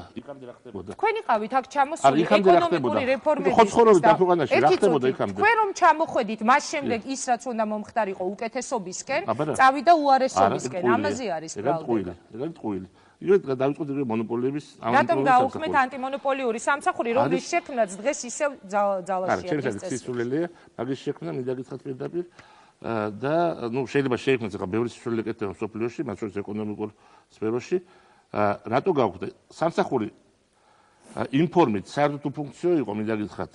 და ძირითადად დაკავებული იყო წვრილმანი ქთამების 5-10 ლარის ფარგლებში ქთამების მოკრეფით. აი ყველასაგან, ვინაიდან ანტიმონოპოლური სამსახური ამავდროულად კანონის დამიხმარებით ასევე რაღაც რეკლამის კონტროლსაც ახორციელებდა და მივიდოდნენ და ეტყვით, მაგალითად შენ აქ არასწორად გაქვს რაღაცა განთავსებული და ვინაიდან არავის არ უნდა შარი, ხა 5 ლარი არ არის ესეთ ფული, რომელსაც არ მისცემს კაცი შემოწმებას, ოღონდ კი მან თავი გაანებოს. თვითონ სამსახური როგორც ასეთი, ანუ იმას, რასაც თეორიულად ქვია ეკონომიკურ თეორიაში ანტიმონოპოლური კონტროლი, იმას არ ახორციელებდა. ახორციელებდა წვრილმან ფულის გამოძალვას. ეხლა ამიტომ მისი გაუქმებას არაფრის გაუვარესება არ შეიძლება გამოიწვია. მაშინ რატომ დადგა ისევ დღის წესრიგში მისი შექმნა უკაცრავად? მე არ ვიცი სადღაც დღის წესრიგში მისი შექმნა. არსებობს ეგ სამსახური, ბოლოს სხვა სახელი ქვია თავისუფალი ვაჭრობის და კონკურენციის სააგენტო და ის სწორედ იმაზეა მიმართული, რაც არის მნიშვნელოვანი. ანუ როგორ სხვა საქმეა შეიძლება იქ არასწორი ხელმძღვანელია დანიშნული, მე არ დამინიშნავს ეს ადამიანი და შეიძლება სხვა ხელმძღვანელი დაინიშნოს და იმან და მიხედოს სამსახურის ნორმალურად. ანუ მთავარი ფუნქცია ამ სამსახურის არის როგორ არ დაუშვას სახელმწიფოს ჩარევა ისეთი, რომელიც ხელს უწყობს მონოპოლიის შექმნას. მაგალითად, როდესაც ვიღაცას ერთს მისცემენ რაღაცას გაკეთების უფლებას, თუნდაც არაოფიციალურად, არაფორმალურად, მეორე სამის უფლებას არ მისცემენ. აი ეგ არის მაგაშია პრობლემა და არა იმაში, რომ ჩვენ დავიწყოთ ხა ბაზლის წილი რამდენი აქვს. კარგით. არა, რას ქვია კარგით. ამის ანალიზი, მეორე მომენტი. ავიღოთ იგივე PSP და ავერსი. სწორედ ჩატარებული რეფორმების შედეგად მნიშვნელოვნად გამარტივდა მოთხოვნები, რომელიც საჭირო იყო აფთიაქის გახსნისთვის და PSP და ავერსი იყო პირველები, ვინც უკმაყოფილებლად ნამცვლელები გაუჩნდათ უამრავი წვრილმანი კონკურენტი და საშუალო ზომის კონკურენტიც, მინდა გითხრათ. დიახ. ხო, არა, ეს იყო სწორედ რეფორმების შედეგი და ამაში თუ თქვენ გინდათ რომ მონოპოლიის ხარისხი შეამციროთ, თქვენ მონოპოლიები კი არ უნდა არეგულიროთ, თქვენ უნდა დემონოპოლიზაცია მოხდნოთ იმით, რომ უნდა გახსნათ ბაზარი მაქსიმალურად. არა, ამაზე როდესაც იყო საუბარი, იქვე ითქვა, რომ ამის ხარჯზე მოხდა ასეთი მოლაპარაკება, თქვა წამლის ფასების დასთან დაკავშირებით. წამლის ფასებს მინდა. ერთი წუთი, როდესაც იქნება დიდი ჩამოყალიბებული წინააღმდება დაამთავრეთ. ახ იმაზე საუბარი იყო, იმაზე რაღაცა თქვა. პირველად გნახეთ ასეთი განრისხებული. ასეთი გაბრაზებული ხარ სპეციალურად გინდათ რაღაც აი მოდით ახლა ნახეთ ეს ამ გიჟებმა რაღაც ისული თქვეს და ახლა ამაზე უპასუხოთ. სხვათა შორის გიჟები, ვიზეც თქვენ ამბობთ, ახლა ჩემმა პროდიუსერმა შემატყობინა, რომ კახაკუკავამ დარეკა და გადმოგცათ ასეთი რამ, რომ თუ კი იგი ტყუის მზად არის ნებისმიერ გადაცემაში დაგიჯდეთ დებატებზე და დებატებში იგი დაგიდასტურებთ საკუთარი ბრალდებების საფუძვლიანობას. მოდით მივყვეთ ნაბიჯ-ნაბიჯ ერთი წუთი თუ შეიძლება. ამ წლების განმავლობაშიო ბენდუქიძემ გაყიდა ყველაფერიო და ძალიან ხშირად მე ვისმენ ხოლმე თქვენი ოპონენტების მხრიდან პრეტენზიას 100 საავადმყოფოსთან დაკავშირებით, ეგრეთ წოდებული ჰოსპიტალიზაციის პროგრამა. მოხდა ჩვენს ქვეყანაში ასეთი რამ, როდესაც გაყიდვებზე არის, აი რა მოხდა. გაიყიდა ძალიან ბევრი საავადმყოფო, კლინიკა, იყო ნათქვამი, რომ უნდა აშენებულიყო 100 ახალი საავადმყოფო, სინამდვილეში არაფერი არ აშენდა, დარჩა ძალიან ბევრი ადამიანი უმუშევარი, მედპერსონალი, ექიმები, ექთნები, ძალიან ბევრი პაციენტი დაზარალდა და სინამდვილეში სახეზე გვაქვს ის, რომ უბრალოდ გაიყიდა შენობები და ეს პროგრამა პრაქტიკულად ჩაიშალა. მე გეკითხებით, მაგალითისთვის არის სახეზე ქუთაისის ჰოსპიტალი. საფრანგეთში არ ცხოვრობთ, არა? ეხლა თქვენ საქართველოში ცხოვრობთ, როცა გვეუბნები, ყველა ჰოსპიტალი გაიყიდა. ხო უნდა გითხოთ, რომელზე რაზე ლაპარაკობთ, კი, მაგრამ ამ მოკლეს მოქალაქე ხარ და ხო იცით რა ქვეყანაში ხდება. ისვამ კითხვას, რომელი ახალი საავადმყოფო აშენდა ამ ჰოსპიტალიზაციის პროგრამის შედეგად? მაგალითად, ზუგდიდის საავადმყოფო. კიდევ? აშენდა რამდენიმე მცირე საავადმყოფო თბილისში. სახელები არ არა, 100-ზე იყო საუბარი და ამიტომ ვისვამ თავში. ეხლა ამ ეტაპზე აშენებული არის ალბათ რაღაც 5 საავადმყოფო, თუ არ ვცდები. და 100 საავადმყოფოს აშენებას დაჭირდება ბევრი დრო, ვინაიდან ჩვენ უნდა გვესმოდეს, რომ ჯერ დავიწყოთ იქიდან, რომ ყველა ეს ლოტი არც კი ყოფილა ხელმოწერილი ბოლომდე და დამთავრებული ბოლომდე. ეხლა მაგალითად ერთ-ერთი ყველაზე უფრო დიდი ჯგუფი ამ საავადმყოფოებისა, ეს არის საქართველოს ჰოსპიტალური ქსელი ეგრეთ წოდებული კომპანია, რომელიც ჩეხურ-ქართული კომპანია, ის მათ ხელმოწერილი აქვს უკვე თითქმის ბოლომდე აქვს ხელმოწერილი 120 მილიონი ევროს კრედიტი, რომელიც მოხმარდება ამ ჰოსპიტალური ქსელის რეაბილიტაციას და რამდენი საავადმყოფო აშენდა დაახლოებით 100 ახალი საავადმყოფო. გითხარით დაახლოებით 5 მეთქი თუ არ ავწდები. დაახლოებით 5 100-დან. აი ეს არის სწორედ ის, რასაც იყენებენ პრეტენზიას. 100 არა, თქვენ იყავით ეკონომიკის იდეოლოგი და ამიტომ ჩდება თქვენთან მიმართებაში. და თუ ამაში რა არის? არა, თქვენთან მიმართებაში ჩდება ასეთი კითხვა. ჯერ 5 აშენდა, როდის აშენდება კიდევ დანარჩენი 95. მე ვცდილობ რომ დაგისვათ კითხვები თქვენ არ გინდათ რომ ჩემ პასუხი გაიზიდოთ წინა კითხვებზე, მაგალითად თქვენ რაღაც მითხარით, აი კუკავამ ეს თქვა და სანამ იმაზე გიპასუხეთ, თქვენ გადახვიდეთ სხვა საკითხზე. კარგი, გადაცემას ხომ თქვენ თუ გონიათ რომ მე არ ვიცი ასე ლაპარაკობ, თქვენ მიყავთ აქ ეს გადაცემა და ამიტომ ესე გამოდის. ახლა ეს არ არის მე მგონი სწორი ხალხი. გასაგებია რომ გაბრაზებული ხართ შემდეგ, განაწყადებული ხართ შემდეგ რომ გააკრიტიკეთ და ახლა ასე წარბებს ახრით და ახლა რაღაც აი დავადასტურებ რომ თქვენ ბრძანდებით ჩემთვის ერთ-ერთი საუკეთესო არა, იმიტომ რომ ახლა რაღაც სკანდალისავით რაღაცა მოაწყვეთ და ესა და კონკრეტული რაღაც ერთი კითხვა დასვით, პასუხი მიიღეთ. არა, თქვენ პასუხისთვის გაგდრო და პასუხის შემდეგ ხდება კიდე ერთი წუთი ჩვენი ბატონო კახა, ერთი ამოიწურა თუ ძალიან წავალ ხარებები. მაგალითად შეიძლება კითხვა დაგისვათ. დავამთავრებ ჩემას. ერთი წუთი დავამთავრებ ჩემას. დაგისვათ. რასაც PSP-ზე დავერძემ ლაპარაკებოდ, იმაზე რომ გიპასუხოთ, იმაზე რაღაც რეაქცია ხომ კი გავიგე ან არ გავიგე. გასაგებია და მე მინდა დაგისვათ ბოლოს შეკითხვა ხეთყის ბიზნესის უკაცრავად ხეთყის გაყიდვის თემა, ტყეების გაყიდვა, მდინარეების გაყიდვა და ასე შემდეგ. კახა ბენდუქიძის მიმართ არის კიდევ ერთი ასეთი ძალიან სერიოზული ბრალდება. ერთი წუთი შეიძლება დავასრულოთ. რაღაცას აზრი ხომ და ჩაატაროთ. 50 წლიანი იჯარით უცხოელებისთვის გადაცემა ტყეების უკაცრავად 25 წლიანი. ეს არის ერთ-ერთი მთავარი ბრალდება, რომელსაც ასევე დინარების კალაპოტებზე არის საუბარი. იჯარით გადაცემა არის უცხოელებისთვის. რომელ უცხოელმა აიღო დინარის კალაპოტი? ქართველმა ვინ აიღო დინარის კალაპოტი? შეიძლება გავიგო? არავის არ გადასცემია დინარის კალაპოტი ვის გადაეცა? ხო და რაღაცას რომ კითხულობთ, აზრი ხომ და ჩაატაროთ ამ კითხვას, კაცო, ხო არ შეიძლება ისეთ რაღაცა თქვა, რაც საერთოდ გაპარივეთ არის მონაგონი ვიღაცის. არა, ბატონო კახა, ეხლა მე უკვე გისვამთ კიდევ ერთხელ მაინტერესებს უბრალოდ ინგა. ტყეების გაყიდვის შესახებ მიღებული გადაწყვეტილება, რომელიც არის შეჩერებული რა არის სწორი გადაწყვეტილება? კარგი, დავანებოთ, თქვა მდინარეებზე ეს არის არასწორი. სისულელე თქვი და რატო დავანებოთ? თქვით რომ სისულელე თქვით, მაშინ თქვით, აღიარეთ სისულელე თქვით და გავაგზავნოთ. არა, მე სისულელეს არ ვამბობ, ბატონო კახა, მე ვარ ჟურნალისტი და გისვამთ კითხვას, ამას ამბობ ხო, ამ ხონდე ჟურნალისტი ხართ ხო? კი ბატონო. ვიეტნამიდან ხო არ ჩამოსულხართ, კაცო. როგორ შეიძლება ამ ხონდე ჟურნალისტმა თქვას, რომ ბატონო კახა, მდინარის კალაპოტები რომ გადაეცეთ უცხოელებსო, როცა ხონდა იცოდეთ რომ ეს არ მომხდარა. თუ ან ქვეყნის ჟურნალისტი ხართ და ვაკომში თუ არა და მე არა, მაგითხოს არ მისვამთ თქვენ. კითხავს, არა? ხომსად კითხავს, ამას დებენ ბრალა და დამნაშავე ხარ თუ არაო და თუ ფაქტი არ მომხდარა და თქვენ ეს არ იცით რომ არ მომხდარა? ბრალად დებენ, ბატონო კახა, არის შეკითხვა. ერთი წუთი მაინტერესებს საქართველოს მიმდინარე პროცესების. თქვენ გონიათ რომ საქართველოში მდინარეების კალაპოტები გადაცემული აქვს უცხოელების მართვაში თუ მე არ მგონია ეს არის ბრალდება რომელიც არის თუ შეიძლება თქვენს მიმართ წამოყენებული არაერთხელ თქვენ თუ არ გესმით ესა ხო ის ხალხი თქვენზე ჭკვიანი კი არ არის იმათაც არიციან ალბათ ეს ვასრულებ პროდიუსერი მეუბნება ეხლა ყურში რომ ოპოზიციიდან კიდევ არის ზარები და დებატებზე არის შემოთავაზება თქვენთვის რაც შეეხება მაპატიე ტყეების გაყიდვას ტყეების 25 წლიანი ადამიანებისთვის ელემენტარული შემოსავლის წყარო იყო ჩვეულებრივი ისეთი რიგითი ადამიანებისთვის ტყეში აი შეშის ფიჩხის შეგროვება და ეს ყველაფერიც კი ეკრძალებათ აი ამ გადაწყვეტილების შემდეგ უცხოელებისთვის გადაცემა იჯარი მე ვიცი ეს ვარ ამ ქვეყნის მოქალაქე რამდენი ტყის რა ფართობი არის გაცემული თქვენი აზრით მე თქვენ გეკითხები მე არ ვარ ხეთქის სპეციალისტი არც გარემოს დაცვის მინისტრი დაახლოებით მე ვიცი რომ ტყეებზე არის მიღებული გადაწყვეტილება იჯარით გადაცემის თაობაზე ამაზე მეტი ცოდნა არ არის საჭირო 10%-ზე მეტია გაცემული 5%-ზე მეტია გაცემული მიპასუხეთ ამ შეკითხვას თქვენ მაინტერესებს მე მინდა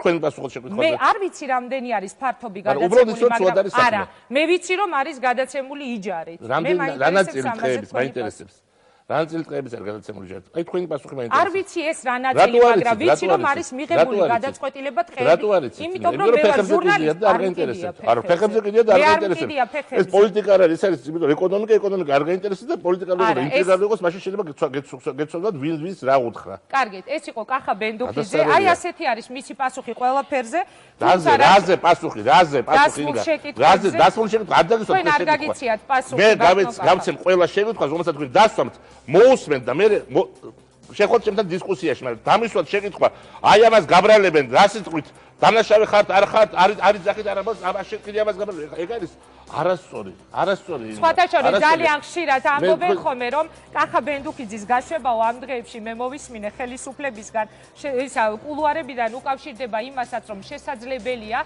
მართლაც აი ამ მოსალოდნელი პოლიტიკური გამწვავებული ფონის გამო საჭირო იყოს სწორედ ასეთი ტონალობის ადამიანების გაშვება მთავრობიდან ვის ველაპარაკებთ ასეთი ტონალობით ერთი წელი ტელევიზორში არ გამოსულა რას ლაპარაკობთ ახლა ერთი წლის როგორ მიღებული გადაწყვეტილება რომ მე კიდე მთელი რიგი სხვა ადამიანების არ გამოვიდით კაფე არ ვილაპარაკობ ტელევიზიით არ გამოდივართ არ ვილაპარაკობ რა შუაში ახლა ეგა მე არ ველოდი ასე თუ იქნებოდი თქვენ გაბრაზებული მთავრობიდან წასვლის თუ კი ოპოზიციის მიერ დასმულ შეკითხვებზე თქვენ გეკნებოდათ ასეთი რეაქცია